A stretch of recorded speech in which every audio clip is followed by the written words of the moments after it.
কাবা শরীফে গিয়ে হজ করলে 10 লক্ষ 8 লক্ষ টাকা লাগে, ঠিক কি না বলে? 6 লক্ষ 7 লক্ষ 8 লক্ষ টাকা লাগে। হজ করতে গেলে হজ কবুল হইতে পারে, নাও হইতে পারে। 1 টাকা যদি হারাম থাকে হজ কবুল হবে? কিন্তু আল্লাহর এই বলে তুমি যদি তোমার মার চেহারা দিকে, তুমি তোমার বাবার চেহারা দিকে নেক নজরে তাকাও, সঙ্গে সঙ্গে আল্লাহ পাক খুশি হয়ে তোমার আমার আমল নামে একটা কবুলিয়াত হজের সওয়াব দান করে দেয়। জোরে বলেন সুবহানাল্লাহ। নবীজি বলে গেছেন আমার সুন্নাতের উপর আমল করো। মুখে দাড়ি রাখলাম না, মাথায় টুপি পরলাম না, সুন্নতি লেবাস গায়ে দিলাম না, সুন্নতের উপর আমল করলাম না, বলে তাহলে কি নবীকে মানা হইল?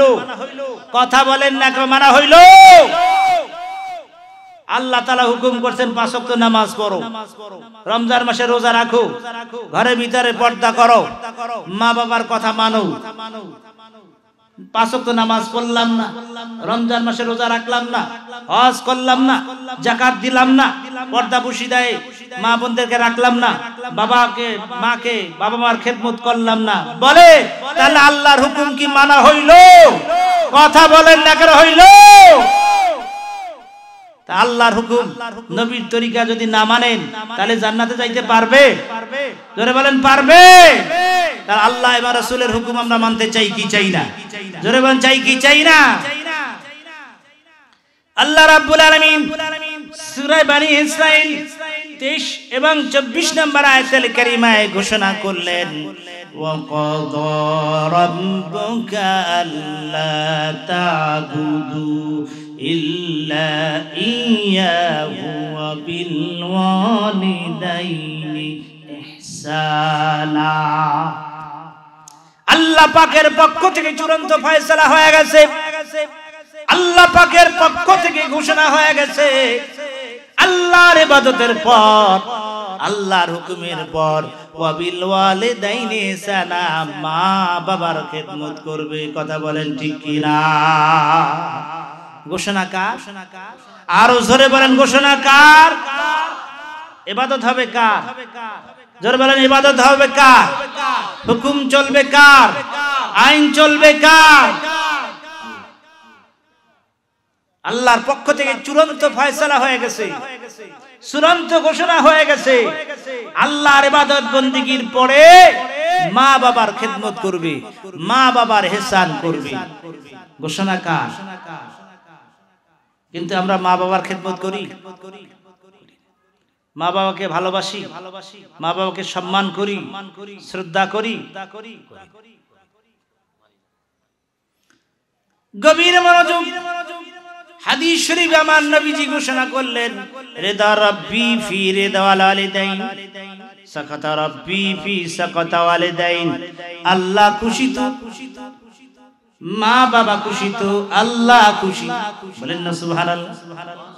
মা বাবা খুশি তো আল্লাহ খুশি, মা বাবা বেজার তো আল্লাহ বেজার।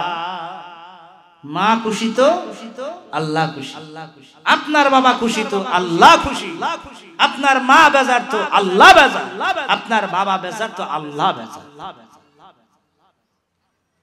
এক হাজী সাহেব হজে যাবে, মার কাছে গিয়ে বল, মা হজে যাব, অনুমতি দেন। মা বলে, বাবা বয়স হয়ে গেছে, কখন কি মরে যায়, থাক আগামী বছর যাই। মা বলছে যাওয়া যায়, ঠিক আছে। আবার পরের বছর মা হজের সময় এসে গেছে, হজে যাব নিয়ত করেছি, অনুমতি দেন।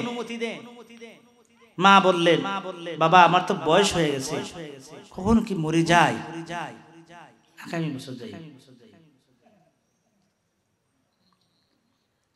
সন্তান মা ভক্ত, ঠিক আছে আগামী বছর যাই।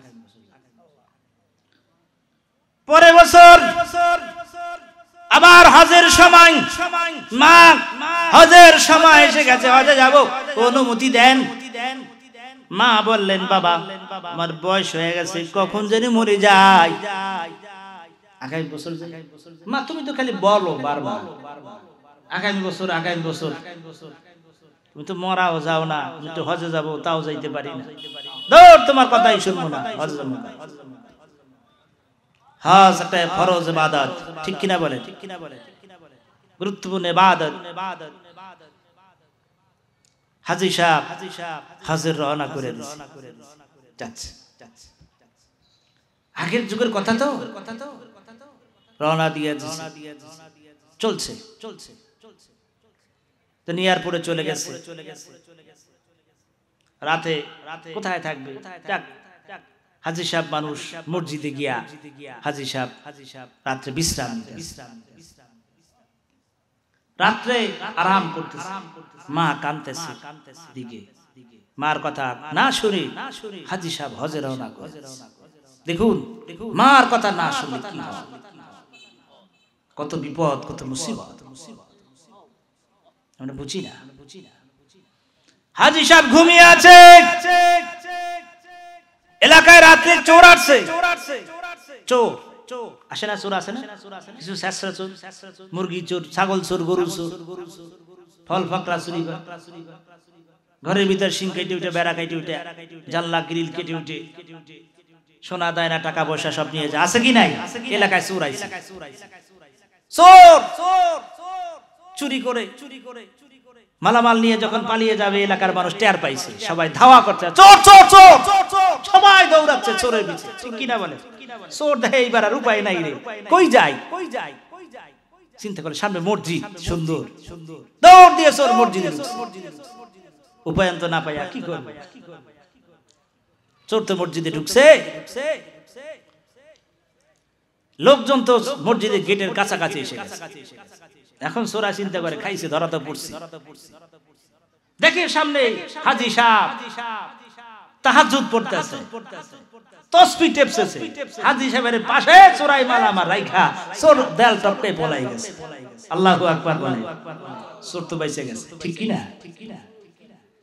লোকজন টুকে দেখে চোরাই মালামাল পাশে রাখিয়া তাহাজ্জুদে নামাজ পড়ে, আবার তাসবিহ পড়ে। এইরকম চোর আমরা তো কোনোদিন দেখি না। এ তো হাজী সাহেব চোর।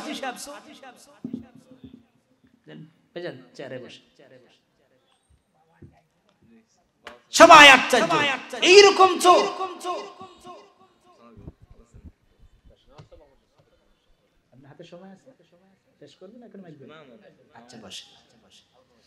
গভীর মনোযোগ, লোকজন দূরে এসে দেখি চোর চোরাই মালামাল পাশে রাখিয়া আবার তাহাজ্জুদ পড়ে, তাসবিহ পড়ে সবাই।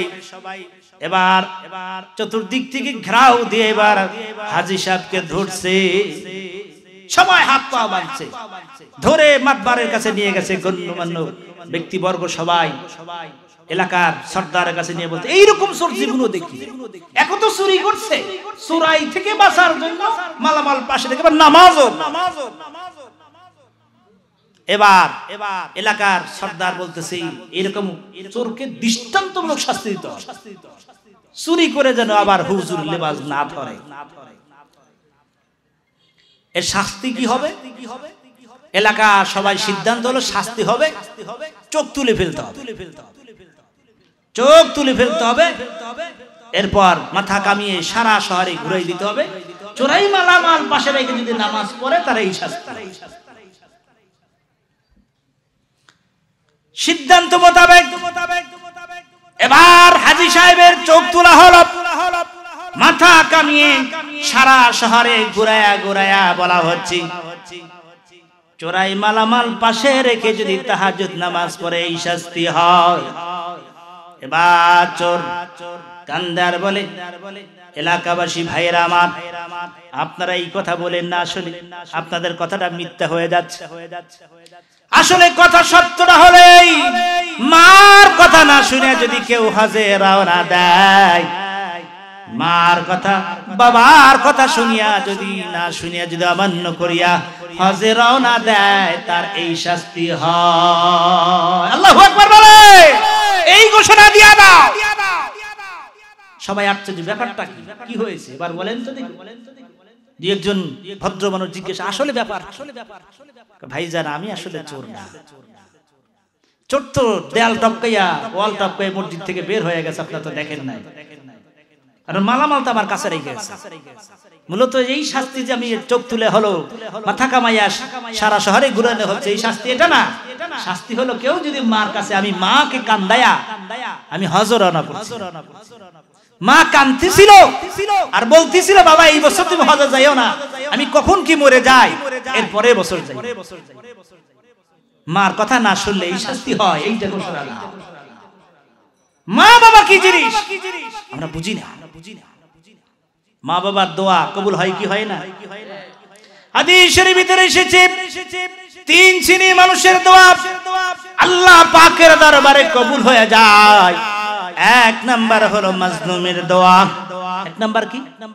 মাজলুমের দোয়া আল্লাহ পাকের দরবারে কবুল হয়ে যায়। দুই নাম্বারে মা বাবার দোয়া সন্তানের জন্য আল্লাহ পাকের দরবারে কবুল হয়ে যায়। তিন নম্বরে মুসাফিরের দোয়া আল্লাহ পাকের দরবারে কবুল হয়ে যায়।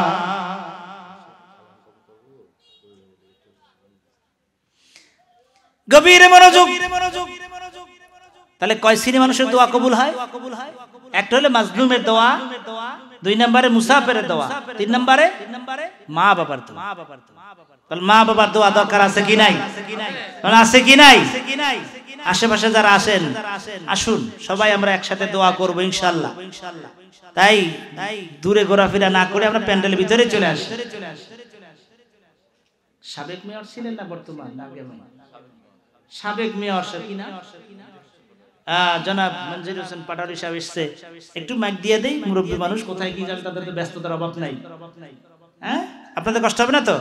রাগ করবে না তো?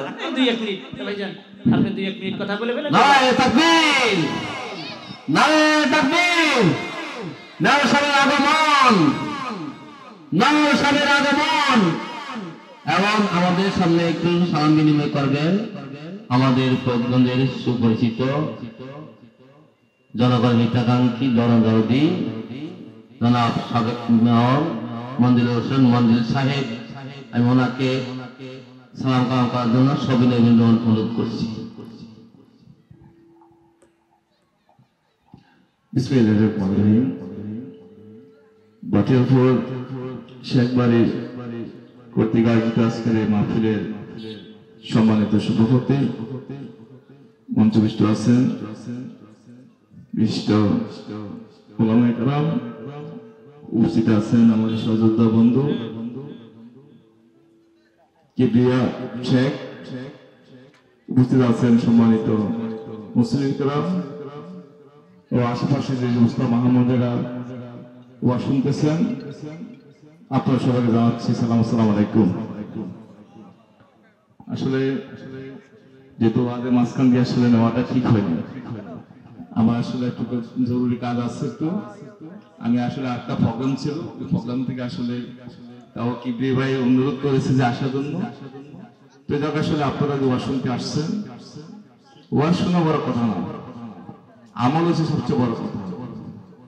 আপনি নামাজ পড়লেন, হজ করলেন, যাকাত দিলেন, সবকিছু করলেন, আরেকজন সম্পদ নষ্ট করলেন, আরেকজনের সম্পদ খেয়ানত করলেন, আরেকজনের টাকা পয়সা খাইলেন, কিন্তু এবার কোনো কাজ আসবে না। অন্তত নিজের ইমানটুকু ঠিক রাখবেন, ছোট ইবাদত করেন, 5 ওয়াক্ত নামাজ পড়েন, আর কিছু দরকার নেই। সময় মতো শুধু 5 ওয়াক্ত নামাজ পড়েন, আপনার সারাদিন ইবাদত করার দরকার নেই। আপনার নিজের ব্যবসা বাণিজ্য, ছেলে সন্তান, ফ্যামিলি কি সময় দেন। অনেকে করে কি বিভিন্ন ভাবে ফ্যামিলি খবর না নিয়ে বিভিন্ন জায়গায় চলে যায়, এবার কোনো কাজ হবে না। তো যাক, আসলে আমি দীর্ঘ আপনাদের অনেক বছর পর আসলে আপনাদের সম্মুখে আসতে পেরেছি, সেই জন্য আসলে নিজে আনন্দিত, হতবাক। দীর্ঘ 16 বছর আপনারা আমাদেরকে ঠিক মতো পান নাই, বিভিন্ন রাজনীতি প্রেক্ষাপটের কারণে, অথবা আপনারা বঞ্চিত হয়েছেন, আপনাদের সাথে দেখা হয়নি অনেকের সাথে, সেটাও আপনারা বঞ্চিত হয়েছেন, বা আমরা বঞ্চিত হয়েছি যে আপনাদের সাথে আমরা দেখা করতে পারি নাই। বিভিন্ন সুবিধা অসুবিধা আপনারা আসলে মন খুলে কথা বলবেন, সেই সুযোগটুকু ছিল না। আমাদেরকে দাওয়াত দিবেন সেই সুযোগও ছিল না। ইলাই আমার অমুক নেতা রাগ হয়ে যাবে, অমুকে ওই জায়গায় দাওয়াত দিতে আসছে। আসলে সবে তার ইশারা, উপরে আসল্লাহর ইশারা। আল্লাহ সম্মান দেয়, আমার সম্মান কেড়ে নেয়। এটাই আল্লাহ আসলে লীলা খেলে। এটাই তো আসলে আপনারা যে একবারে মাহফিল, আসলে এরা নতুন এই ফার্স্ট আমি মাহফিলে এসেছি, অথবা আগামী 10 তারিখ না 10 তারিখে আবার আমাদের ওই যে আপনাদের এলাকায় মাজার শরীফের মাজার, সেই জায়গায় দাওয়াত আছে। সেই জায়গায় ইনশাল্লাহ আসবো, দেখা হইব, কথা হবে। তারপরও আসতে পেরেছি, অনেকের সাথে দেখা হয়েছে, সেটা আমরা আসলে সৌভাগ্য। এই বলে আমি আমার বক্তব্য শেষ করছি। আসসালামু আলাইকুম। মাশাআল্লাহ, ঠিক আছে, ধন্যবাদ, দোয়া করেন। একটু সবাই জিকির করুন, লা ইলাহা ইল্লাল্লাহ, জোরে লা ইলাহা, আরো জোরে লা ইলাহা ইল্লাল্লাহ, জোরে লা ইলাহা। হাসবি রাব্বি জাল্লাল্লাহ, মা ফি কলবি গায়রুল্লাহ, নূর মুহাম্মদ সাল্লাল্লাহু লা ইলাহা ইল্লাল্লাহ,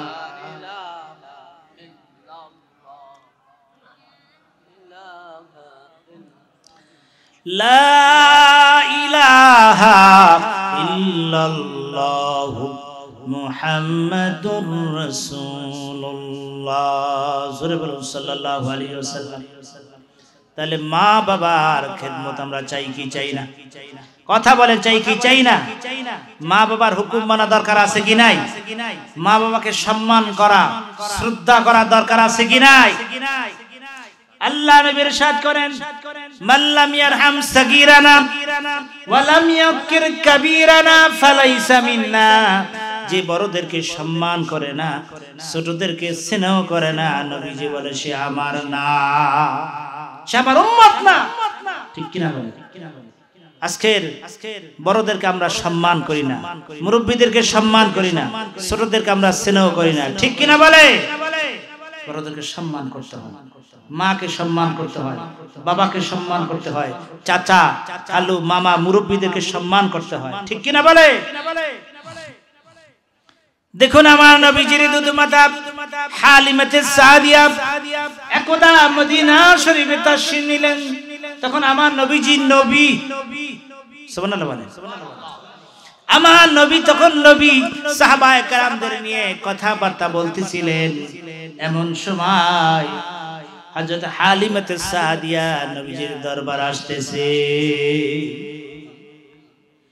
আল্লাহ নবীর কাছাকাছি যখন পৌঁছে গেলেন, নবীজি হযরত হালিমাতে সাদিয়াকে দেখে তিনি দাঁড়িয়ে গেলেন। সুবহানাল্লাহ বলেন। নিজের গায়ের চাদরটা হযরত হালিমাতে সাদিয়া নবীজির দুধমার জন্য বিছায়া দিলেন। নবীজি যতক্ষণ পর্যন্ত কথা বললেন, শুধু হযরত হালিমা সাদিয়ার সঙ্গে কথা বললেন, ততক্ষণ পর্যন্ত হযরত হালিমাতে সাদিয়া নবীজির দরবারে ছিলেন। নবীজি আর কারো সঙ্গে কথা বলে নাই।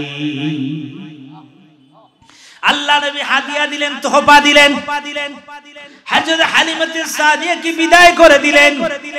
রাহমাতাল লিল আলামিন কাকে দেখে দাঁড়ালেন? রহমাতাল লিল আলামিনের চাদরে কে বসতে পারে? সাহাবায়ে কেরামের ভিতরে একটু কানাঘুষা শুরু হয়ে গেল। আল্লাহ নবী বললেন, সাহাবীরা রে,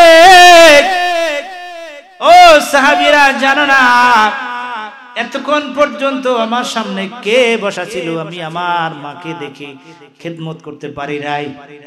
মার দুধ তেমন কিসমিতে আমার নসিব হয় নাই। যার দুধ খেয়ে, যার কোলে থেকে কোলে চড়ে চড়ে দীর্ঘ 2-2.5 বছর আমি পান করেছি, সেই আমার দুধ মাতা হালিমাতে সাদিয়া। জোরে জোরে বলুন সুবহানাল্লাহ। একজন দুধ মাতাকে আল্লাহ নবী কত সম্মান দিলে, অথচ জন্মদাতা মা বাবাকে আমরা সম্মান করি না, ঠিক কিনা বলে? মুরব্বীদেরকে সম্মান করি। এটা রাসূলের আদর্শ নয়। আমার নবীজি দেখুন তিনি কত বড় আদর্শ, কত বড় নমুনা। লাকাদ কানা লাকুম ফি রাসূলিল্লাহি উসওয়াতুন হাসানা। এই পৃথিবীর জন্য মহা উত্তম আদর্শ আপনার আমার নবী, ঠিক কি না বলে? নবীকে মানি, নবীকে ভালোবাসি, কিন্তু নবীর সুন্নাহ যদি না মানি, নবীর আদর্শ যদি না মানি, তাহলে কি আশিকে রাসূল হওয়া যাবে?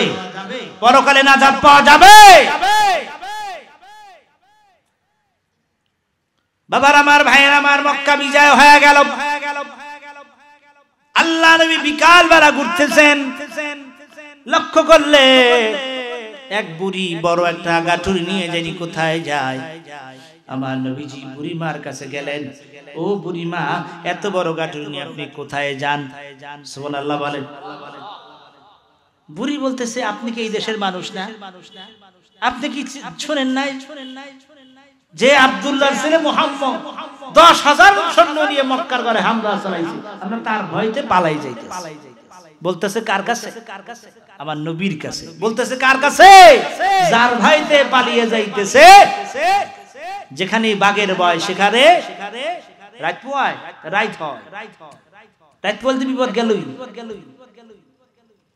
আমার নবী কি বলেন, বুড়িমা, এত বড় গাঠুরি বহন করতে কষ্ট হয় মা, আপনি অনুমতি দেন আপনার গাঠুরি মাথায় নিয়ে আপনি যেখানে যাবেন সেখানে আমি পৌঁছাইয়া দিব। এরকম ভদ্র মানুষ আমাদের সমাজে আছে? বাসে উঠলে মুরব্বী বাবা বাসে উঠছে, বুড়ো মানুষ কাঁপতেছে, অথচ যুবক পাশে বসে আছে, বলে না যে আঙ্কেল বাবার বয়সে আপনি কষ্ট হচ্ছে, আপনি বসে, আমি যুবক মনে আমি রডে দাঁড়াই যাব। ও যুবক বাবারা, দোয়া কি এমনি হয়? দোয়া কি এমনি পায়? দোয়ার কাজ করতে হয়, ঠিক কিনা বলে? মানুষের দোয়া উপকার হয়, লাভ হয়। আর আমাদের ভিতরে এখন তো অনেক ডবল বদ্ধ লোক আছে। বুড়িমা চিন্তা করতে হয়তো আবার গাঠুরি নিয়ে মানে পালিয়ে টালিয়ে যাবে, যেরকম করতে ঢাকাতে আসে না, ঢাকাতে জিয়া যাত্রা বাড়িতে নামবেন, নামলি নিয়ত করলেন আপনি মিরপুর যাবেন, সিএনজি ঠিক করতে যাচ্ছেন, পাশে ভাই আপনি কই যাইবেন? আমি তো মিরপুর যাব। আচ্ছা, তা চলেন দুইজন মিলে একটা সিএনজি নিয়ে যাই। এবার দুইজনে মিলে তো সিএনজি নিছে, কদ্দূর যে আর সিএনজি ড্রাইভার তো আগে ঠিক কর গায়, ঘুরা উত্তরা দিকে, কিসের মিরপুর, ঘুরা আরেক দিকে। বেচারা বলে, ভাই যাবো তো মিরপুর, যাচ্ছেন কোথায়? আরে চুপ কর, পিস্তল দেখছো, টাকা পয়সা কি আছে, তাড়াতাড়ি ব্যাগ বস্তা লই বলাইছে, আছে কি নাই? বুড়িমা ডেকে ডেকে বলতেছে, মজুরি দিতে হবে নাকি? টাকা পয়সা দিতে হবে, দিনার দিরহাম। আমার নবীজি বলেন, ও বুড়িমা, এক পয়সাও দিতে হবে না। বলেন না সুবহানাল্লাহ। বিনা টাকায়, বিনা পারিশ্রমে গাঠুরিটা নিয়ে দেয়, এরকম লোক আছে নাকি আমাদের দেশে? মজুরি দিলে কাজ করে না। হুজুর বলেন, এক পয়সা দিতে হবে না। সাধারণ বৃদ্ধা মহিলার গাঠুরি রাহমাতাল লিল আলামিনের মাথায়, যার হাতে মক্কা মদিনার পাওয়ার জন্য বলুন সুবহানাল্লাহ।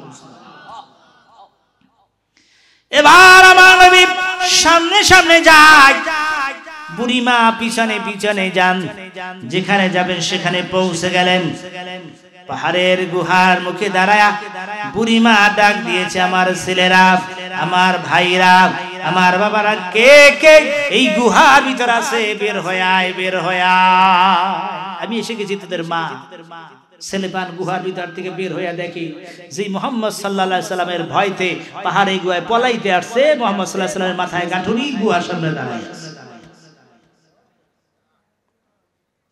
সকলেই বলতে লাগলো, এই মুহাম্মাদের ভয়তে তো আমরা পাহাড়ের গুহায় আশ্রয় নিতে এসেছি, আপনি তার মাথায় গাঁঠুরি।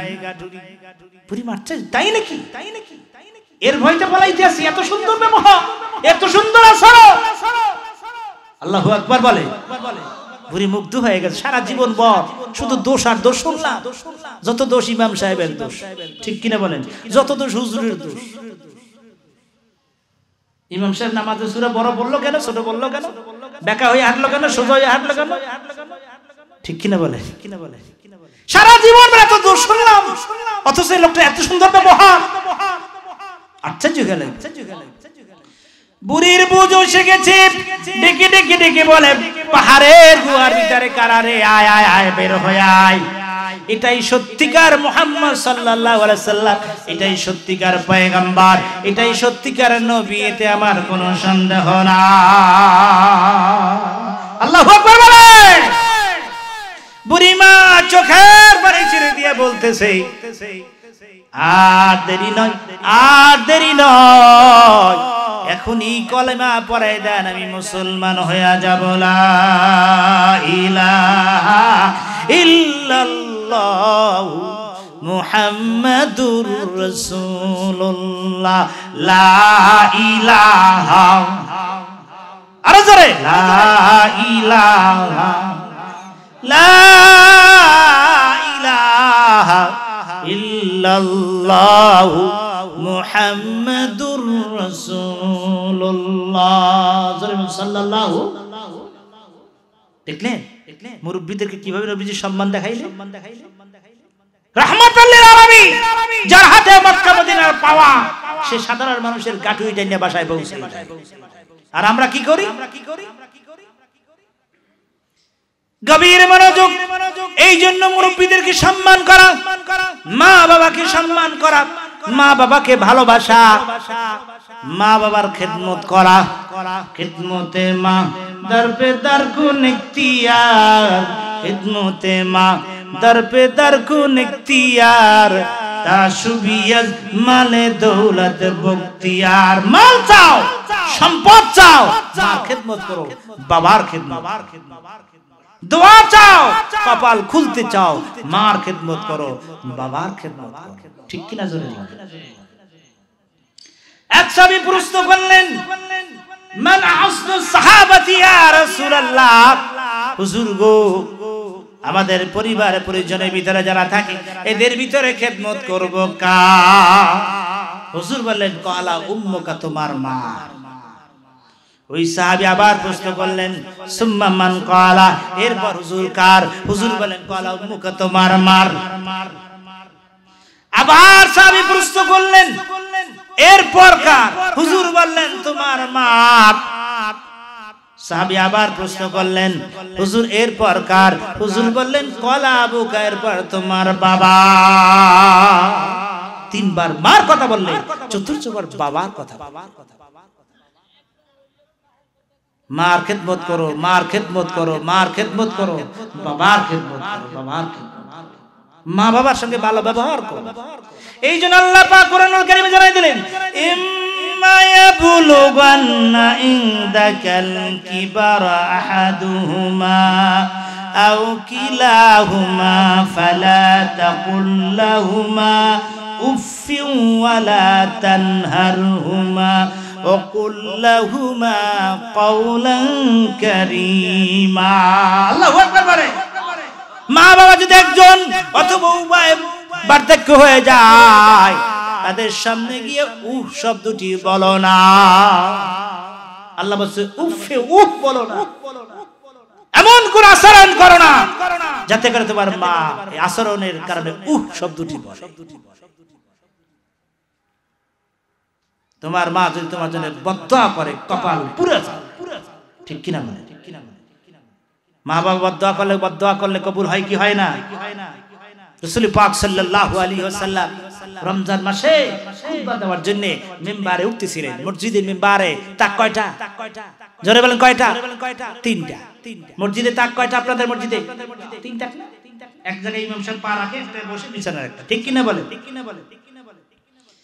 আল্লাহ নবী পবিত্র মাহে রমজানে খুতবা দেওয়ার জন্য মিম্বারে তাকে পা রাখতেছিলেন আর আমিন আমিন বলতেছিলেন। প্রথম সিঁড়িতে পা রাখলেন, বললেন আমিন। দ্বিতীয় সিঁড়িতে পা রাখলেন, বললেন আমিন। তৃতীয় সিঁড়িতে পা রাখলেন, বললেন আমিন। আল্লাহু আকবার বলেন। খুতবা দিয়ে হুজুর নামলেন। সাহাবায়ে কেরাম প্রশ্ন করলেন, হুজুর গো, এইরকম আমিন আমিন তো কোনোদিন আপনার কাছ থেকে আমরা বলতে শুনি নাই, হুজুর আমিন বললেন কেন? আমার নবী বলেন সাহাবীরা হযরত জিবরাইল আমিন আমার কাছে আসলেন আমার কানের পরে মুখ লাগায় বললেন ইয়া রাসূলুল্লাহ ইয়া হাবিবাল্লাহ হুজুর গো যারা রমজান মাস পাইলো গুনাহ maaf করাইতে পারল না এরা ধ্বংস হোক। নবীজি বললেন আমিন। আবার দ্বিতীয় শহীদ হুজুর বলেন আমি যখন পা রাখতেছিলাম তখন জিবরাইল আমিন বললেন ইয়া রাসূলুল্লাহ ইয়া হাবিবাল্লাহ আপনার নাম যারা শুনলো এরপর আপনার উপর দুরূদ শরীফ পড়লো না এরা ধ্বংস। হুজুর বললেন আমি। তৃতীয় শহীদ হুজুর পা রাখতেছিলেন। হুজুর বলেন আমি যখন তৃতীয় শহীদে পা রাখতেছিলাম জিবরাইল বলে ইয়া রাসূলুল্লাহ হাবিবাল্লাহ যারা মা বাবা একজন অথবা উভয়কে পেলে খেদমত করে জান্নাত কামাই করতে পারলো না, খেদমত করে যারা মা বাবাকে খুশি করে জান্নাত কামাই করতে পারলো না এরা ধ্বংস হোক। নবীজি বললেন আমিন আমিন। হযরত জিবরাইলের বদদোয়া যথেষ্ট ছিল, নবীজিকে কেন যুক্ত করলেন? বিষয়টার গুরুত্ব কম না বেশি? মা বাবার খেদমত করে জান্নাত কামাই করা তাহলে যায়, ঠিক কিনা বলেন? মা বাবার খেদমতের উসিলা দিয়ে দোয়া করলে দোয়াটা আল্লাহ দরবারে কবুল হয়ে যায়, ঠিক কিনা? মা বাবা যদি খুশি হয়ে যায়, এই ফলের বেদানা আপেল কমলার মৌসুমে মার কাছে নিয়ে দেখবেন আপেল কমলা বেদানা কিনে হাজির করে দেবেন, মা দেখবেন খুশি হয়ে যাবে, দোয়া করে দেবে, ঠিক কিনা বলে? কিছুদিন পূর্বে চট্টগ্রামে হযরত বাইজিদ বুস্তামি রাহমাতুল্লাহ আলাইহির মাজারে প্রাঙ্গণে আমরা ওয়াজ মাহফিল ছিল। বক্তব্য দিতে গিয়ে আমি বললাম এই যে শুয়ে আছেন হযরত বাইজিদ বুস্তামি রাহমাতুল্লাহ আলাইহি, ইনি কিভাবে ওলির হইলে জানে? জীবনী খুলে দেখছে। হযরত বাইজিদ বুস্তামি রাহমাতুল্লাহ আলাইহি পড়াশোনা করছে, শীতের দিন, শীতের রাত, গভীর রাত, মা ডেকে বলতেছে বাবা বাইজিদ খুব পানির পিপাসা লাগছে, এক গ্লাস পানি দাও তো। ছোট বাইজিদ বুস্তামি রাহমাতুল্লাহ আলাইহি পানির জন্য কলসির কাছে গেছেন, গিয়া দেখে কলসিতে পানি নাই। কনকনে শীতের রাত, আগে তো এত উন্নত ব্যবস্থা ছিল না, ওই ঝর্ণা পুষ্কুনি থেকে পানি নিয়ে আসতে হতো, অনেক দূর থেকে পানি নিয়ে আসতে হতো। এখন তো ঘরে ঘরে টিউবওয়েল, কত পানির ব্যবস্থা সুন্দর, পুষ্কুনি, টিউবওয়েল, সাপ্লাই ব্যবস্থা আছে। ওই যুগে এরকম ছিল না, গ্রামগঞ্জে অনেক দূর থেকে পানি আনতে হয়, ভালো পানি। আমার এলাকা যে এলাকা, সে এলাকায় ভাই পানি নেই, বিশুদ্ধ পানি নেই, কোনো টিউবওয়েল বসে না। টিউবওয়েল বসাইলে টিউবওয়েল থেকে আগুন ওঠে। জায়গাটার নাম হলো পাথর ঘাটা। কি নাম? পাথর ঘাটা।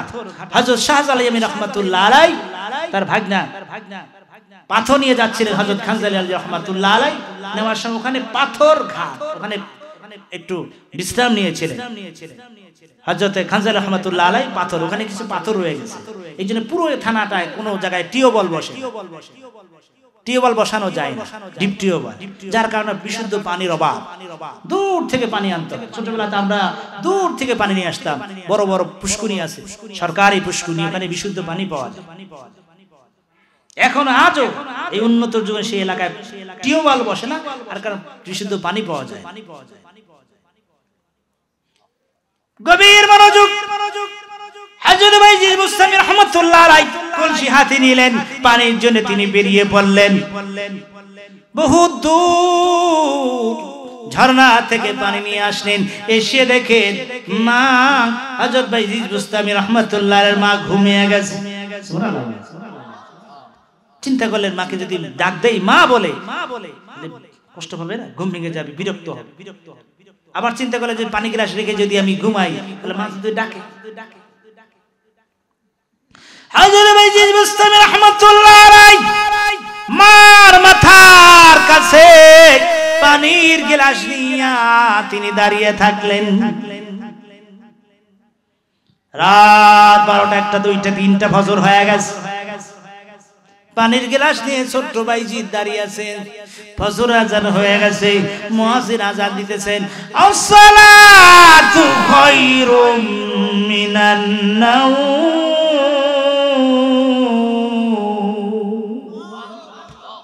হযরত বাইজিদ বসরে রহমাতুল্লাহ আলাইহি মা আজান শুনে ঘুম ভেঙে গেছে, তাকায় দেখে বাবা বাইজিদ পানি গ্লাস নিয়ে দাঁড়িয়ে আছে। বাবা পানি গ্লাস নিয়ে দাঁড়িয়ে আছে, এখন ঘুমাইলাম?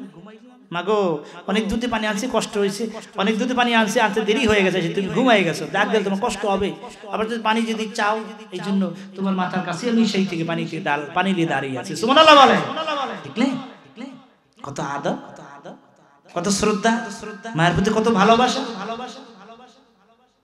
হযরত বাইজিদ বুস্তামির মা খুশি হয়ে গেছে বাবা বাইজিদের উপরে। পানির গ্লাস হাত থেকে নিয়ে বাইজিদের মা পানির পান করিয়া হযরত বাইজিদ বুস্তামি রহমাতুল্লাহ আলাইহি কম্বল দিয়ে ঘুম পড়ায়া ফজরের নামাজে যায়, নামাজ বিছায়া ফজরের নামাজে দাঁড়ায় গেছে।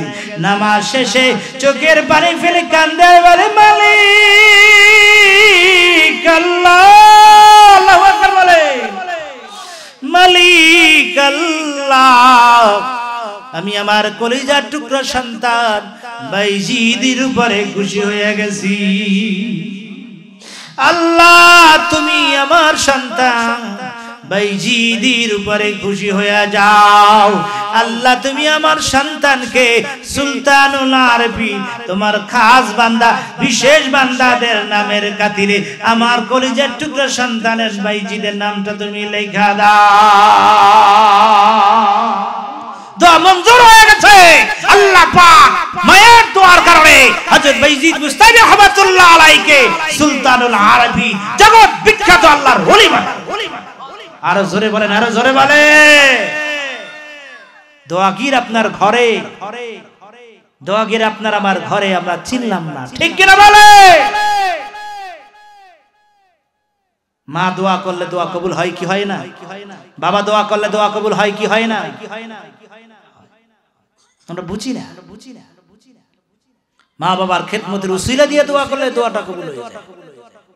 মা বাবার খেদমতের উসিলা দিয়ে আপনি বাবাকে খেদমত করেছেন, মাকে খেদমত করেছেন, সেই কথা বলে উসিলা দিয়ে দোয়া করলে সেইটা কবুল হয়ে যায়।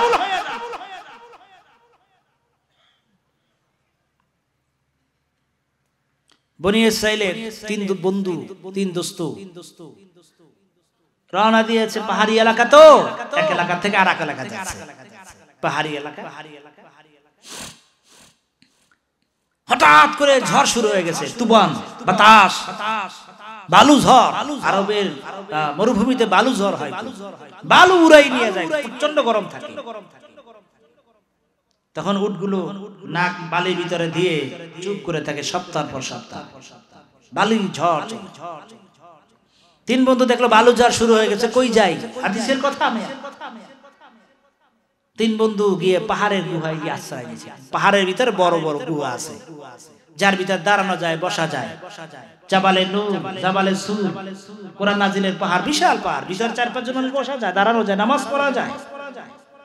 জাবালে সুর, যেই পাহাড়ের গুহায় আল্লাহ নবী হিজরতের 3 দিন অবস্থান করছিলেন, সুন্দর গুহা, ভিতরে শোয়া যায়, দাঁড়ানো যায়। তিন দোস্ত গুহার ভিতরে প্রবেশ করছে, ঝড় চলছে, ঝড় চলছে, বাতাস, বন্যা চলছে। হঠাৎ করে পাহাড়ের চূড়া ভেঙ্গে বড় একটা পাথর ভেঙ্গে গড়ায়া গড়ায়া তারা যেই গুহার ভিতরে আছে, ওই গুহার মুখে বড় একটা পাথর পড়ে গেছে। এমন বড় পাথর, যেই পাথর ধাক্কাইলে আর সরে না। গুহার মুখটা অন্ধকার হয়ে গেছে, ভিতরে কালো হয়ে গেছে, অন্ধকার অবস্থা হয়ে গেছে। তিনজন, একজন এক গলা ধরে, একজন কান্দে, আর দোস্ত এখানেই আমাদের মরণ, এখানে আমাদের কবর, কেউ আমাদেরকে বাঁচাইতে আসবে না। কারণ দুনিয়ার মানুষ তো কেউ জানে না আমরা এখানে আত্মগোপন করে আছি। তিনজন একজন আর একজনের গলা ধরে কান্দে, দোস্ত এখানেই আমাদের মরণ, এখানেই আমাদের কবর। তিনজন একজনের গলা ধরে একজন কান্দে, বিপদ। যেই বড় পাথর টন কে টন ওজন গুহার মুখে পড়েছে, ধাক্কায় সরাইবার ক্ষমতা আমাদের না। তিনজন একজন কাছে, এই দোস্ত একটা কাম কর, কি তুই দোয়া কর, মুনাজাত দে, আর আমরা আমিন করি। বাঁচাইবার মালিক কে? হায়াতের মালিক কে? বিপদ থেকে উদ্ধার করার মালিক কে? হযরত ইউনূস আলাইহিস সালাতু ওয়াস সালাম তিনি রওনা করছিলেন, দেশ থেকে পালিয়ে যাচ্ছিলেন। জাহাজে উঠলেন, জাহাজ শুধু নদীর মাঝখান খালি ঘুরে ঘুরে। এরপরে হযরত ইউনূস আলাইহিস সালাতু ওয়াস সালাম জাহাজের ভিতরে, জাহাজের পাইলট মালিক বা জাহাজের মাঝি বলতেছে, এই জাহাজের ভিতরে কে পলাতক ব্যক্তি আছে? কে তার মালিকের কাছে বলে না বলে যাচ্ছে? হযরত ইউনূস আলাইহিস সালাম হাত তুলে বলেন, আমি। সবাই তার চেহারা সুরতের দিকে তাকিয়ে, না তুমি হতে পারো না। লটারি ধরা হলো, একবার, দুইবার, তিনবার, হযরত ইউনূস আলাইহিস সালাম নামটাই উঠে গেল। হযরত ইউনূস আলাইহিস সালাম তিনি স্বেচ্ছায় জাহাজ থেকে নদীতে ঝাঁপ দিলেন। বড় একটা মাছ হা করে আছে। হযরত ইউনূস আলাইহিস সালাম মাছের পেটে চলে গেলেন। মাছের পেটে যাওয়ার পর হযরত ইউনূস আলাইহিস সালাম চিন্তা করলেন, আমি মারা গেছি না জীবিত আছি? বলেন না সুবহানাল্লাহ। মাছের পেটে গেলে মানুষ কি জীবিত থাকে? কিন্তু মাছের পেটের ভিতরে আমার আল্লাহ পাক ইচ্ছা করে তার বান্দাকে, তার বান্দিকে বাঁচাইয়া রাখতে পারে কি পারে না? জোরে পারে কি পারে না? ইউনূস আলাইহিস সালাম হাত পা নাড়া দিয়ে দেখে আমি তো জীবিত আছি। তাই তিনি দোয়া পড়তে লাগলেন পুরো নামার সাথে, লা ইলাহা ইল্লা আনতা সুবহানাকা ইন্নী কুনতু মিনাল যালিমিন।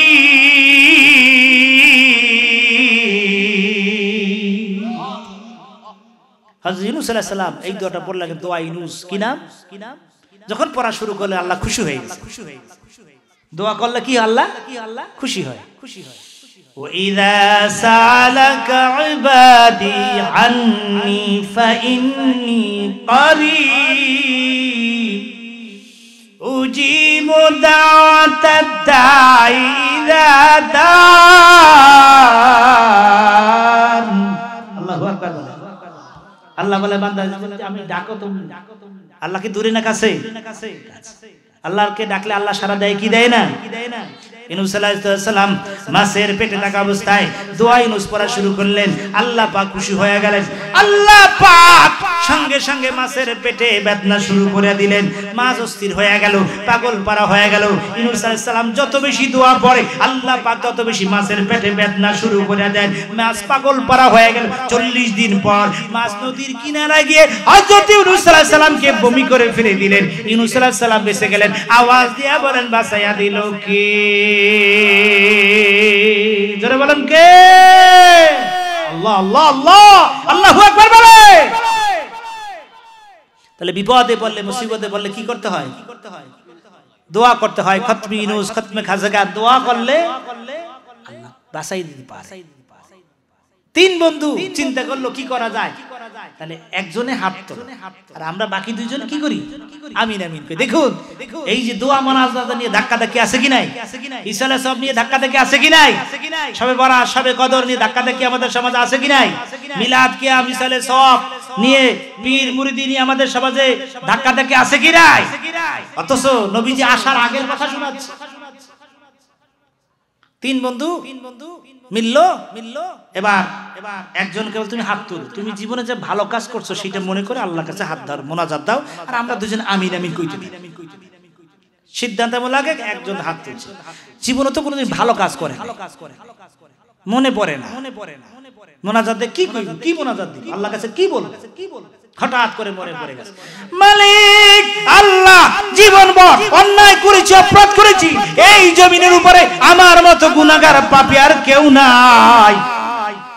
তোমার নাম তো রহমান, তোমার নাম রহিম, তুমি ইচ্ছা করলে তো বাঁচাইতে পারো। সুবহানাল্লাহ। আল্লাহ মনে পড়ে গেছে আমি একটা ভালো কাজ করছিলাম, তাহলেই আমি একজন কর্মচারী নিযুক্ত করেছিলাম, সে তার বেতন বোনাস না নিয়ে রাগ করে চলে গিয়েছিল।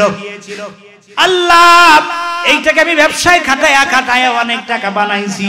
পরবর্তী একদিন এসে বলে, ভাইজান আমার মজুরিটা দিলেন না। বললাম, এই যে ভেড়া বকরির মেল দেখো, এইগুলো সব তোমার মজুরি। সে খুশি হয়ে নিয়ে গেল। আল্লাহ তোমার সন্তুষ্টির জন্য যদি করে থাকি গো, এই মহাবিপদ থেকে তুমি বাঁচাও। বাকি দুইজনে বলেন আমিন। সঙ্গে সঙ্গে দোয়া কবুল হয়ে গেছে। পাথর একটু সরে গেছে, সূর্যের আলো ওই গুহার ভিতরে প্রবেশ করতেছে। জোরে জোরে বলেন সুবহানাল্লাহ। 2 নাম্বার জন হাত তুলছে, ভাইজান এবার আপনি একটু ফাঁক হইছে, কিন্তু বের হওয়ার মতো ফাঁক হয় নাই, সামান্য একটু ফাঁক হইছে, সূর্য আলো দেখা যায়। 2 নাম্বার ব্যক্তি হাত তুলছে, আল্লাহ আমার মতো পাপী, আমার মতো গুনাহগার এই জমিনের উপরে আসমানের নিচে কেউ নাই, আল্লাহ তোমার দরবার কি দোয়া করব গো আল্লাহ, কিছুই তো মনে পড়ে না। মনে পড়ছে আল্লাহ, একদিন আমি খারাপ কাম জঘন্যতম পাপের কাজ করতে যাচ্ছিলাম, সব সুযোগ আছে, কিন্তু আল্লাহ হঠাৎ করে আমার আল্লাহ তোমার কথা মনে পড়ছে, ইত্তাকুল্লাহ, আল্লাহকে ভয় করো, আল্লাহকে ভয় করো। আল্লাহ তোমাকে ভয় করে গুনার কাজ ছেড়ে দিয়েছিলাম, সত্যি যদি তোমাকে ভয় করে করে থাকি আল্লাহ এই মহান বিপদ থেকে তুমি বাঁচাও। বাকি 2 জনে বলেন আমিন। সঙ্গে সঙ্গে পাথর আরো একটু সরে গেল, সূর্যের আলো আরো বেশি প্রবেশ করতে লাগলো। জোরে জোরে বলুন সুবহানাল্লাহ। 3 নাম্বার জন হাত তুলছে, আল্লাহ আমি তো কোনো ভালো কাজ করছি মনে পড়ে না, আল্লাহ মনে পড়ছে, আল্লাহ আমি আমার মাকে ভালোবাসিতাম, আমি আমার বাবাকে ভালোবাসিতাম, আমি আমার মাকে খাবার না দিয়া, আমি আমার বাবাকে খাবার না দিয়া কোনোদিন আমি আমার সন্তানকেও খাবার দিতাম না। আল্লাহ আমি তো আমার মাকে ভালোবাসতাম, আমার বাবাকে ভালোবাসতাম, সত্যি যদি আল্লাহ তুমি কোরআনে বলেছো, আল্লাহ তুমি বলেছো তোমার ইবাদতের পরে মা বাবার খেদমত, আল্লাহ সত্যিকারে তোমার হুকুম অনুযায়ী মা বাবার খেদমত করিতাম। আল্লাহ আজকের বিপদের দিনে মুসিবতের কালে আল্লাহ মা বাবার খেদমতের উসিলা দিয়ে তোমার কাছে দোয়া করতেছি, আল্লাহ তুমি পাথরটা সরাইয়া দাও, আমাদেরকে বের হওয়ার সুযোগ করে দাও, আল্লাহ তুমি কবুল করো আমাদের মুনাজাত। বাকি 2 জনে বললেন আমিন। সঙ্গে সঙ্গে দোয়া কবুল হয়ে গেল গো, বিশাল পাথর সরে গেল, 3 বন্ধু বের হয়ে চলে আসলো। জোরে জোরে বলুন সুবহানাল্লাহ। তাহলে মা বাবার খেদমতের উসিলা দিয়ে দোয়া করলে দোয়া কবুল হয়। জোরে বলেন দোয়া কবুল। মা বাবা কি জিনিস আমরা বুঝি। কাবা শরীফে গিয়ে হজ করলে 10 লক্ষ 8 লক্ষ টাকা লাগে, ঠিক কিনা বলে? 6 লক্ষ 7 লক্ষ 8 লক্ষ টাকা লাগে। হজ করতে গেলে হজ কবুল হইতে পারে, নাও হইতে পারে। 1 টাকা যদি হারাম থাকে হজ কবুল হবে, কিন্তু আল্লাহ এই বলে তুমি যদি তোমার মার চেহারা দিকে, তুমি তোমার বাবার চেহারা দিকে নেক নজরে তাকাও, সঙ্গে সঙ্গে আল্লাহ পাক খুশি হয়ে তোমার আমার আমল নামে একটা কবুলিয়াত হজের সওয়াব দান করে দেয়। জোরে বলেন সুবহানাল্লাহ। কবুলিয়াত হজের সওয়াব পাওয়া যায় তোমার আমার মার চেহারা দিকে তাকালে, ঠিক কিনা বলে? আর সেই মার দিকে তাকাই না, সেই বাবার দিকে তাকাই। সাহাবায়ে কেরাম প্রশ্ন করলেন, ইয়া রাসূলুল্লাহ আমি যদি 100 বার তাকাই? একজন সালাক সাহাবায়ে কেরাম আছে কি নাই? হুজুর আপনি বললেন একবার মায়ের চেহারা দিকে, একবার বাবার চেহারা দিকে ঠিক নজরে তাকালে একটা কবুলিয়াতে হজের সওয়াব পাওয়া যায়। ও ইয়া রাসূলুল্লাহ আমি যদি 100 বার তাকাই তাহলে 100টি কবুলিয়াত হজের সওয়াব হবে। হুজুর বললেন আল্লাহ পাক ইচ্ছা করলে এর চাইতে বেশি সওয়াব দিতে পারে, পারে কি পারে না? মার খেদমত করবেন, বাবার খেদমত করবেন, বাবার সঙ্গে সুন্দর ভালো ব্যবহার করবেন, মা বাবাকে ভালোবাসবেন, মা বাবার সেবা শুশ্রূষা করবেন, চিকিৎসা ব্যবস্থা নেবেন, মা বাবাকে কষ্ট দিবেন না, দিবেন। আল্লাহ তাআলা বলেন উফিউ ওয়ালা তানহারহুমা, এমন কোন কথা বলবে না, ধমক দিয়ে কথা বলবে না। মা বাবার সঙ্গে ধমক দিয়ে কথা বলতে নিষেধ করছে কে? কথা বলেন না কে? ওয়াকুল্লাহুমা কাওলান কারীমা, সুন্দর সুন্দর কথা বলবে, ভালো ভালো কথা বলবে, সুন্দর কথা বলবে। জোরে বলুন সুবহানাল্লাহ। মা যদি মরিয়া যায়, বাবা যদি মরিয়া যায়, তাহলে সন্তানের উপর হক আছে কি নাই? নবীজি বলে ইজা মাতাল ইনসান ইনকাতানু আমালু ইল্লা মিন সালাসাতিন সাদকাতিন জারিয়াতিন আও ইলমিন ইনতাবাহু বিহি আও ওয়ালাদুন সালেহ। যখন আমি দুনিয়া থেকে চলে যাব তখন সব আমল বন্ধ হয়ে যায়, 3টা আমল কিন্তু বাবা বাকি থাকে। এখনো সদকায়ে জারিয়া, মসজিদ করেন, বাবা মাদ্রাসা করেন, লিল্লাহ বোর্ডিং করেন, জনকল্যাণমূলক যদি কাজ করে যান এর সব কবরে বসে পাওয়া যাবে কি যাবে না? আও ইনতাবাহু বি, যদি ধর্মীয় জ্ঞান শিক্ষা দিয়া যায় এর সব কবরে বসে পাওয়া যাবে কি যাবে না? যাবে। নবীজি বলেন 3 নাম্বার নবীজি বলেন আওয়ালাদুন সালেহ, নেককার সন্তান মার কথা স্মরণ করে বাবার কথা স্মরণ করে দোয়া করতে দেরি হয়, মা বাবার জন্য দোয়া করতে দেরি হয়, দোয়াটা কবুল হইতে দেরি হয় না। জোরে বলুন সুবহানাল্লাহ। গভীর মনোযোগ। আমার নবীজি বলে আওয়ালাদুন সালেহ, নেককার সন্তান যদি মার কথা স্মরণ করে দোয়া করে, বাবার কথা স্মরণ করে দোয়া করতে দেরি হয়, সন্তানের দোয়া মা বাবার জন্য কবুল হইতে দেরি হয় না। জোরে বলুন সুবহানাল্লাহ।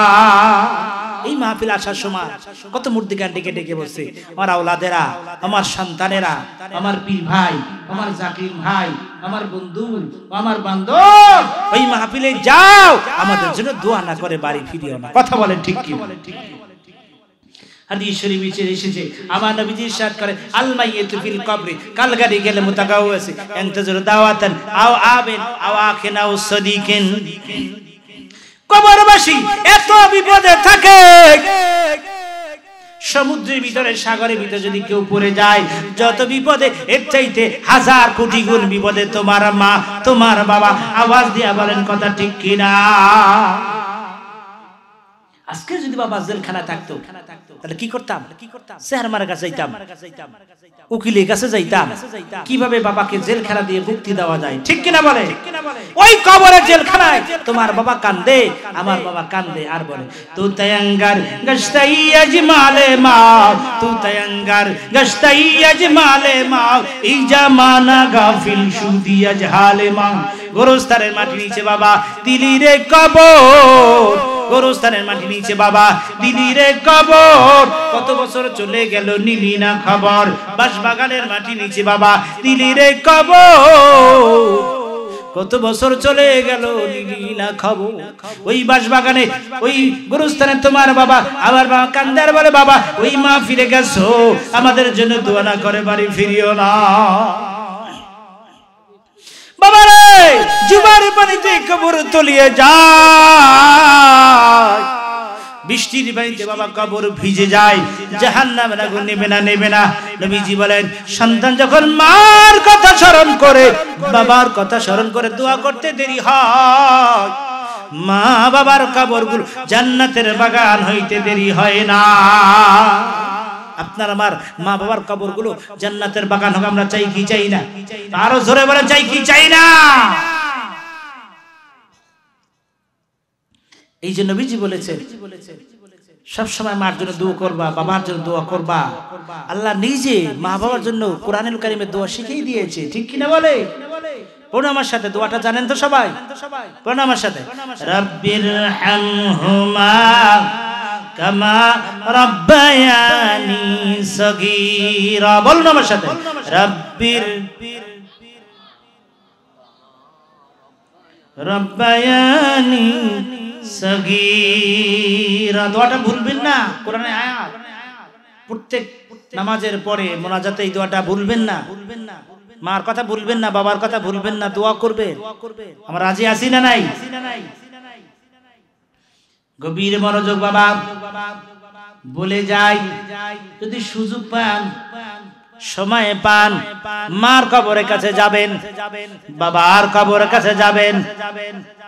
আমরা তো আজকের মা বাবার কবরের কাছে যাই না, কবর জিয়ারত করি না। এই কথা বললি আবার কিছু লোক ভাইরা আছে শিরক শিরক বিদআত। কবর জিয়ারত করা শিরক না, সুন্নাত। জোরে বলেন কবর জিয়ারত করা কি? আরো জোরে, আরো জোরে। সন্দেহ আছে? নবীজি বলেন নাহাইতু আন জিয়ারাতিল কুবরি ফাজুরুহা, আমি তোমাদেরকে কবর জিয়ারত করতে নিষেধ, এখন তোমরা করো।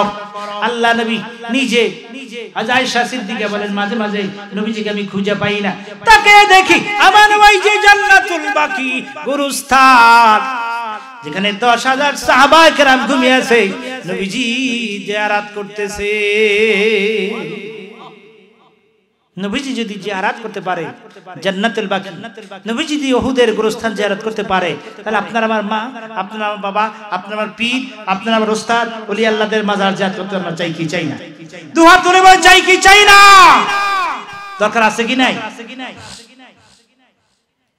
গভীর মনোযোগ। বাবার আমার, ভাইয়ের আমার, যদি সময় পান শুক্রবার দিনে, সোমবার দিনে, ঈদের দিনে, বিশেষ বিশেষ দিন সময়ে মার কবরের কাছে হাজির হয়ে যাবেন, বাবার কবরের কাছে হাজির হয়ে যাবেন। সূরা ফাতিহা, সূরা ইখলাস, দুরূদ শরীফ, সূরা ফালাক, সূরা নাস, ইয়াসিন শরীফ, আর রহমান শরীফ, সূরা মুলক, ওয়াকিয়া, সূরা মুজাদ্দিদ, যা জানো কোরআন শরীফ থেকে তেলাওয়াত করে হাত তুলে দুপোটা চোখের পানি ছেড়ে দাও। মালিক আল্লাহ, আমার মাকে মাফ করে দাও, বাবাকে মাফ করে দাও। সন্তান যখন মার কবরের কাছে গিয়ে দাঁড়ায়, বাবার কবরের কাছে গিয়ে দাঁড়ায়, দোয়া করতে দেরি হয়, দোয়া কবুল হতে দেরি হয় না। আল্লাহু আকবার বলে, বুঝি না আমরা? নবীজি বলেন, উম্মতেরা রে, আমি যা চোখে দেখি তোমরা যদি তা দেখতে, আমি যা শুনি তোমরা যদি শুনতে, কম হাসতে বেশি বেশি করে কাঁদতে। কারো বাবার কবরে জাহান্নামে ধাউ ধাউ করে জ্বলছে, কার মার কবরে জাহান্নামে ধাউ ধাউ করে জ্বলছে। ওই কবর থেকে কান্দে বল, বাবা ওই মাহফিলে গেছো, আমাদের জন্য দোয়া না করে বাড়ি ফিরে। বাবারে জোবার পানিতে কবর তলিয়ে যায়, বৃষ্টির পানিতে বাবা কবর ভিজে যায়, জাহান্নাম নেবে না, নেবে না, নেবে না। আল্লাহ নবী বলে, সন্তান যখন মার কথা স্মরণ করে দোয়া করে, বাবার কথা স্মরণ করে দোয়া করতে দেরি হয়, মা বাবার কবর গুলো জান্নাতের বাগান হইতে দেরি হয় না। হযরত আনাস রাদিয়াল্লাহু তাআলা আনহু বলে, একদা আল্লাহ নবী আমাদেরকে নিয়ে তার মার কবরের কাছে গেলেন। মার কবরের কাছে গিয়ে নবীজি এত বেশি কাটাকাটি করলেন, মার কবরের কাছে গিয়ে নবীজি এত বেশি কাঁদলেন যে আমরা উপস্থিত সাহাবায়ে কেরাম কেঁদে ফেলে দিলাম। কারণ নবীজি তার বাবাকে দেখেন নাই। নবীজি দুনিয়ায় আসার 6 মাস পূর্বে নবীজির বাবা আব্দুল্লাহ দুনিয়া থেকে বিদায় হয়ে গেছে। নবীজির বয়স যখন 6 বছর, তখন নবীজির মাও কিন্তু বিদায় হয়ে গেছে। এতিম নবী, মা হারা, বাবা হারা। কোরআন বলছে, আলাম ইয়াজিদিকা ইয়াতীমান ফাআওয়া, বন্ধু আপনাকে এতিম করেছি। নবীজি এতিম নবী, বাবাকে দেখেন নাই। দীর্ঘ 5 বছর হযরত হালিমাতে সাদিয়ার বাসায় ছিলেন। আসলেন মায়ের কাছে। হযরত আমিনা কলিজার টুকরা সন্তান পাইলেন, আদরের সন্তান, আদর করছেন, সোহাগ করছেন, খাওয়াচ্ছেন, গোসল করাচ্ছেন, নবীজির মাথায় তেল দিচ্ছেন, আদর করছেন। কলিজার টুকরা আদরের সন্তান, শিশু নবী মুহাম্মদুর রাসূলুল্লাহ সাল্লাল্লাহু আলাইহি ওয়াসাল্লাম। নবীজি বিকাল বেলা একটু ঘুরতে যাইতেন, হাঁটতে হাঁটতে যাইতেন।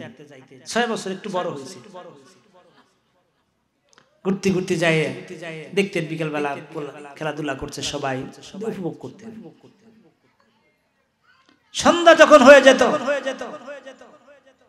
আমার নবীজি শিশু নবী লক্ষ্য করতেন, সন্ধ্যা যখন হয়ে যেত তখন প্রত্যেকের বাবা, প্রত্যেকের চাচা এসে তাদের সন্তানগুলো কোলে করে কাঁধে করে নিয়ে যায়, কিন্তু কেউ কোনোদিন আমার নবীকে নিতে আসে।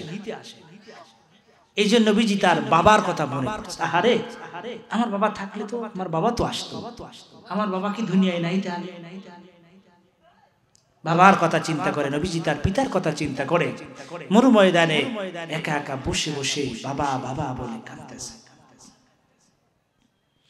সন্ধ্যা হয়ে গেছে, অন্ধকার অন্ধকার, কেউ নাই, সবাই চলে গেছে। আমার নবী শিশু নবী ওই মরু ময়দানে একা বসে বসে বাবা বাবা বলে কাঁদতেছে। হযরত আমিনা লক্ষ্য করলেন সন্ধ্যা হয়ে গেছে, বাবা মুহাম্মদ কেন বাসায় ফিরে না? বিপদ হইল নাকি, মুসিবত হইল নাকি, কোনো সমস্যা হইল না? হযরত আমিনা বাসা থেকে বেরিয়ে পড়লেন নবীজির কি খোঁজার জন্য। এসে দেখেন মরু ময়দানে কেউ নাই সবাই চলে গেছে। আপনার আমার নবী শিশু নবী ওই মরু ময়দানে একা বসে বসে বাবা বাবা বলে কান্দে। হযরত আমিনা আমার নবীকে জড়িয়ে ধরলেন, বাবা মুহাম্মদ কেন কান্দো, কি দুঃখ তোমার, কি বেদনা? বাবা তোমার কেউ মারছে, তোমার কেউ গালি দিছে, বকা দিছে, কান্দো কেন? আমার নবীজি চোখের পানি ছেড়ে ছেড়ে কান্দে আর বলে, মা গো মা, প্রতিদিন বিকাল বেলা এখানে খেলা দেখতে আসি, সন্ধ্যা যখন হয় তখন দেখি প্রত্যেকের বাবা, প্রত্যেকের গার্জিয়ান এসে তাদের সন্তানগুলো কোলে করে কাঁধে করে নিয়ে যায়। কোনদিন আমার বাবা তো আমাকে নিতে আসলো না। মা সত্যি করে বলো আমার বাবা আব্দুল্লাহ কোথায়? সত্যি করে বলো আমার বাবা কোথায়? সত্যি করে বলো আমার বাবা আব্দুল্লাহ কোথায়? আল্লাহু আকবার বলে। দিলটা নরম করে। আমাদের দিল তো পাথরের মতো শক্ত হয়ে গেছে। যারা বাবা হারাইছেন বাবার কথা মনে করে, যারা মা হারাইছেন মা দুঃখিনীর কথা মনে করে।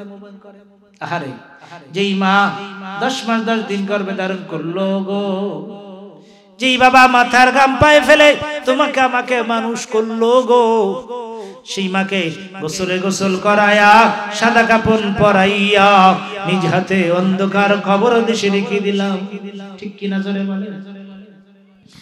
যেই বাবা মাথার ঘাম পায়ে ফেলে তোমাকে আমাকে মানুষ করলো গো, সেই বাবাকে গোসল করায়া সাদা কাপড় পরাইয়া নিজ হাতে অন্ধকার কবর দেশে রেখে দিলাম। কত বছর চলে গেল, বছরের পর বছর চলে গেল, যুগের পর যুগ চলে গেল, আজ পর্যন্ত ওই কবরের মা বাবার কোনো খবর পাইলাম না। কথা বলেন ঠিক কিনা? মার কথা কি মনে পড়ে না? বাবার কথা কি মনে? যারা মা বাবা হারাইছো, মা বাবার চেহারা কথা মনে করে দুপোটা চোখের পানি ছেড়ে দাও আর জোরে জোরে আমার আল্লাহকে ডাক দাও, ইয়া আল্লাহ, ইয়া আল্লাহ, ইয়া আল্লাহ, আমাদের মা বাবার কবরগুলো জান্নাতের বাগান বানিয়ে দাও।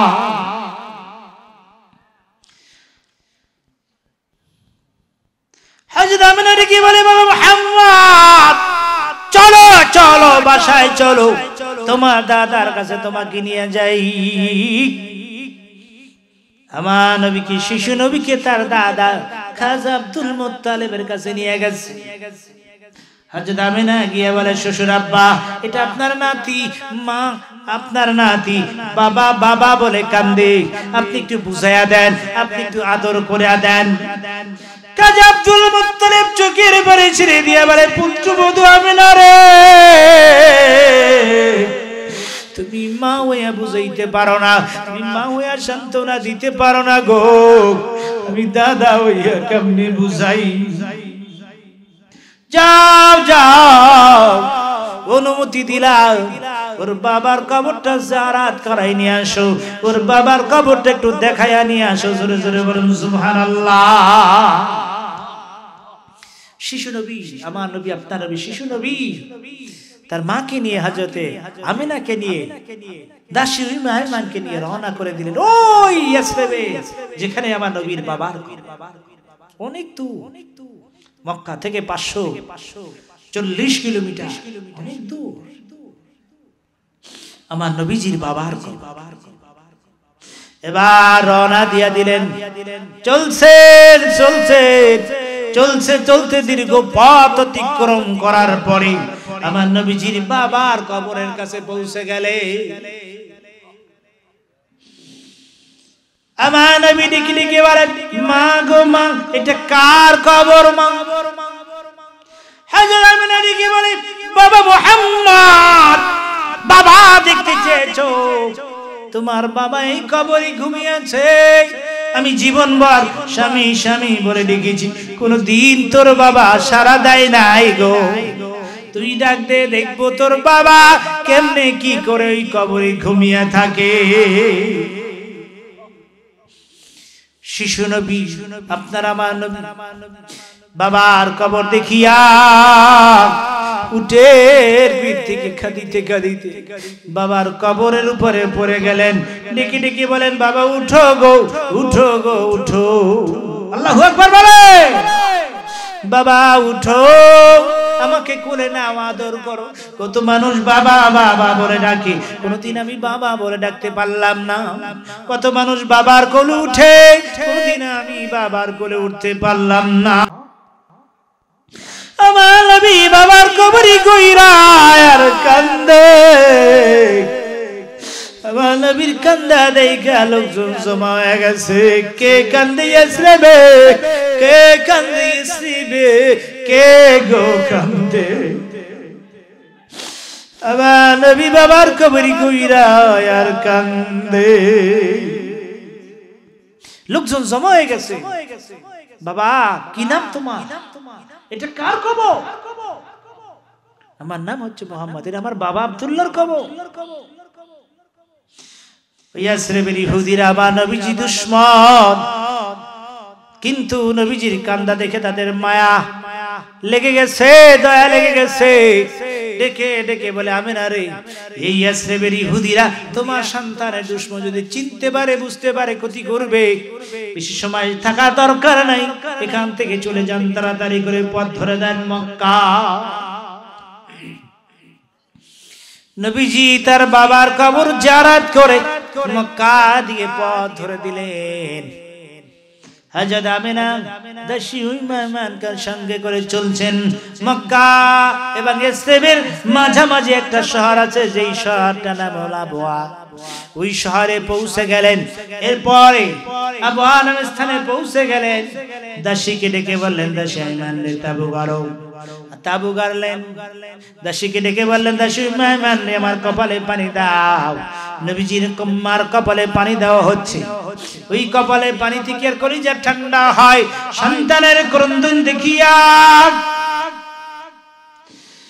স্বামীর সহিত হযরত আমিনার কলিজা ফেটে চৌচির হয়ে গেছে। হযরত আমিনা ডেকে ডেকে বলে, বাবা মুহাম্মদ কই গো, বাবা মুহাম্মদ কই? এই তো মা আপনার কাছেই তো।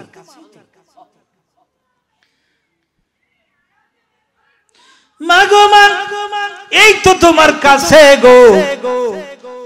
আমার নবীজির মা কান্দার বলে, বাবা মুহাম্মদ আমার বড় আশা ছিল, তোমার মাথায় তেল দিব, তোমাকে খানা খাওয়াবো, তোমাকে কোলে নিয়ে আমি ঘুমাবো। ও মা, তোমাকেও বাবা তোমাকে নিয়ে ঘুমাবো, আদর করব। সেই আশা মনে হয় আর আমার পূর্ণ হবে না। ও বাবা মুহাম্মদ, আমি যাই গো, আমি যাই, আমি চলে যাই, তোমাকে তোমার প্রভুর কাছে আমানত করে বিদায় হয়ে যাই। এই কথা বলতে না বলতে আপনার আমার নবীজির মা হযরত আমিনা আবওয়া নামক স্থানে বিদায় হয়ে গেল। মার বুকের পরে পরে আমার নবীজি শিশু নবী গইরা আর কান্দেল, বলে, মা গো মা, কেন বাবার কবর জিয়ারত করতে আসলা গো? এবার তুমিও বিদায় হয়ে গেলা। ও গো মা, কার কাছে আমি ঘুমাবো? কে আমাকে গোসল করো, কে আমাকে খানা খাওয়াবে গো মা? নবীজির মার কোনো কথা বলে না। ওখানে নবীজির মা বিদায় হয়ে গেছে। এই জন্য আমার আমি আমার বাবাকে দেখি নাই, মাকে দেখি তৃপ্তি মিটে নাই। যাদের মা আছে খেদমত করো, খেদমত করো। যাদের বাবা আছে খেদমত করো, দোয়া লাও, দোয়া লাও, মার দোয়া লাও, বাবার দোয়া লাও। নবীজি আল জান্নাতু তাহতা আকদামি উম্মাহা, সন্তানের বেহেশত হলো মায়ের পায়ের নিচে, ঠিক কি না? মায়ের পায়ের নিচে আপনার আমার জান্নাত। অথচ সেই মাকে ধমক দেই, সেই মাকে গালি দেই, সেই মার সাথে খারাপ ব্যবহার, কপাল বরাবর। বাবার আমার, ভাইয়ের আমার, এই জন্য বলে যে মা মারা গেলে, বাবা মারা গেলে 3 দিন হলো শোক পালন। জোরে বলেন কয়দিন? কেউ যদি মারা যায় শোক পালন কয়দিন? মা হোক, বাবা হোক, উস্তাদ হোক, পীর হোক, কয়দিন? 3 দিনে বলে কোনো শোক পালন নাই, বছর বছর শোক পালন নাই, ঠিক কিনা বলে? শোক পালন কয়দিন? 3 দিন, হাদিসের ভাষা। 3 দিন পর চতুর্থ দিন আপনি দোয়ার আয়োজন করতে পারেন, কোনো বাধা নেই। আজকের দোয়া উঠে গেছে, ইসালে সব উঠে গেছে। অত আহলে সুন্নাহ আকীদা হলো দোয়া ওয়া হায়াতুল আমওয়াত সাদাকাতুহুম নাফুলাহুম, জীবিত মানুষের দোয়ায় মৃত্যু ব্যক্তির উপকার হয়, ফায়দা হয়, ঠিক কি না বলে? আমরা মা বাবার জন্য ইসালে সব করতে চাই কি চাই না? কথা বলা চাই কি চাই না? চতুর্থ দিনে দোয়ার আয়োজন করব, 40তম দিনে দোয়ার আয়োজন করবে। বছরান্তে মার কথা স্মরণ করে দোয়া আয়োজন করবেন। কোরআন খানি মসজিদে ইমাম সাহেবকে ডাকবেন, হাফেজ আলেম ওলামাদেরকে নিয়ে কোরআন খানি করবেন, মিলাদ মাহফিল করবেন, দোয়ার আয়োজন করবেন, ঠিক কিনা? জোরে দরকার আছে কি নাই? দেখুন আল্লাহ নবী প্রতি বছর উহুদের গোরস্থান জিয়ারত করতেন। এতে প্রমাণ হয় বছরান্তে মার কথা স্মরণ করে, বাবার কথা স্মরণ করে দোয়ার আয়োজন করা যেতে পারে। নবীজি আপন চাচা হযরত আমির হামজা উহুদের ময়দানে শহীদ হয়েছে। তিনি আল্লাহ নবী চতুর্থ দিনে বললেন সাহাবীরা, আজকে 7 দিন হয়ে গেল আমার আপন চাচা দুনিয়া থেকে চলে গেছে, তোমরা একটু দোয়ার আয়োজন করো। সুবহানাল্লাহ বলে। 40তম দিনে, যেটা 40 বলা হয়, নবীজি বললেন সাহাবীরা, আজকের 40 দিন হলো আমার আপন চাচা বিদায় হয়ে গেছে, তোমরা তার জন্য দোয়ার আয়োজন করো। বছরান্তে নবীজি উহুদের গোরস্থান জিয়ারত করতেন। বাবা মার মৃত্যু বার্ষিকী স্মরণ করে বছরান্তে একটু দোয়ার আয়োজন করা উচিত সন্তানের, ঠিক কিনা? জোরে বলে। গভীর মনোযোগ। আজকের সমাজের ভিতরে বিভিন্ন ফেরকাবাজি ঢুকে গিয়েছে। দোয়া দরকার নাই, ইসালে সব দরকার নাই, এটা দরকার নাই, ওটা দরকার নাই, আছে কি নাই? জোরে বলে। এই ফিতনা আছে কি নাই? আমাদেরকে সতর্ক হতে হবে, সাবধান হতে হবে, আমাদের আকীদাকে মজবুত করতে হবে, আমলকে দুরস্ত করতে হবে, সুন্দর করতে হবে, ঠিক কিনা বলেন? হক্কানি ওলি আল্লাহদের সাথে সম্পর্ক রাখতে হবে, দরকার আছে কিনা? ভণ্ড আছে কিনা? হক্কানি ওলি আল্লাহদের সম্পর্ক রাখতে হবে। গভীর মনোযোগ।